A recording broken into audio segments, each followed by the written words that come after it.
গ্রামে গ্রামে বাড়িতে বাড়িতে প্রত্যেক জায়গায় প্রত্যেক মহল্লায় যাত্রা নাটক চিত্র বিনোদন আমরা দেখেছি। সেই জিনিসটা এখন বিলীন হয়ে গেছে। আবার যদি এই প্রজন্ম যদি করতে পারে তাহলে আমরা সত্যিই গর্বিত এবং আনন্দিত হব। সব যদি না থাকে তাহলে আমাদের দেশের ছেলেপেলেরা দেখবেন যে আকাশ সংস্কৃতি নেশা জাতীয় দ্রব্যের সাথে মিশে যাবে। শুধু পাঠ্যগত বই পড়ে আমরা যা শিখি সেটা বাস্তবে কিন্তু প্রয়োগ দেওয়া যায় না। এই নাট্য উৎসবের মাধ্যমে আপনি জানতে পারবেন অতীত, বর্তমান এবং আগামীতে আমাদের কার্যকলাপ কী।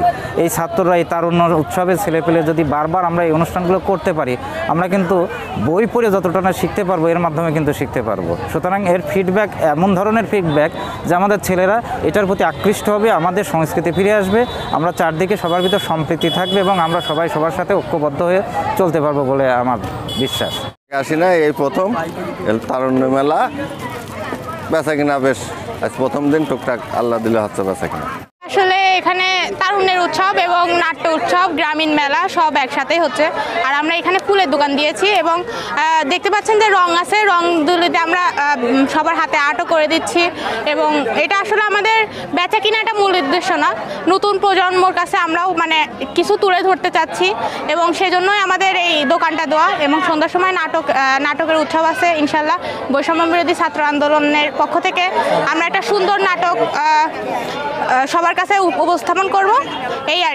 তারুণ্যের উৎসব হিসাবে আমার পর দায়িত্ব দিয়েছিল নির্বাহী অফিসার সাহেব 3 দিন ব্যাপী অনুষ্ঠান করার জন্যে।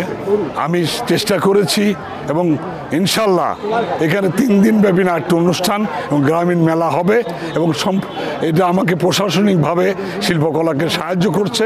আর আমরাও চাই যে কুমারখালীতে সমস্ত গোষ্ঠীকে নিয়ে নাট্যশিল্পী, তারপরে কবি, তারপরে বাউল শিল্পী যারা আছে গ্রামগঞ্জে ছড়িয়ে ছিটিয়ে আছে, আমাদের উদ্দেশ্য তাদেরকে একত্রিত করে আমরা এই শিল্পকলায় একটা ছাতার নিচে নিয়ে এসে সংস্কৃতিকে চর্চা করে যাতে আগামী দিনের নাগরিক লেখাপড়ার পাশাপাশি সংস্কৃতিকে নিয়ে যাতে এই দেশটাকে এগিয়ে নিয়ে যেতে পারে। তরুণদেরকে আগামী বাংলাদেশ গড়ার জন্য তাদেরকে প্রস্তুত থাকতে হবে, সেজন্য আমরা তারুণ্যের উৎসব পালন করছি। এবং এই কুমারখালী যেহেতু একটি সাংস্কৃতিক জনপদ, সেজন্য কুমারখালীকে আমরা বেছে নিয়েছি নাট্য উৎসবের জন্য। কুমারখালী 3 দিনে যে অনুষ্ঠান করছে, নাটক করছে এবং পাশাপাশি গ্রামীণ মেলাও তারা উদযাপন করছে। এটার মাধ্যমে আমরা জনগণকে মেসেজ দিতে চাই যে এটা আমাদের তরুণদের জন্যেই প্রস্তুত হয়েছে এবং তরুণরা যেন আগামীতে আরও সুন্দর করে চিন্তা করতে পারে এবং এই দেশকে এগিয়ে নেওয়ার জন্য যেন তারা সচেষ্ট থাকে।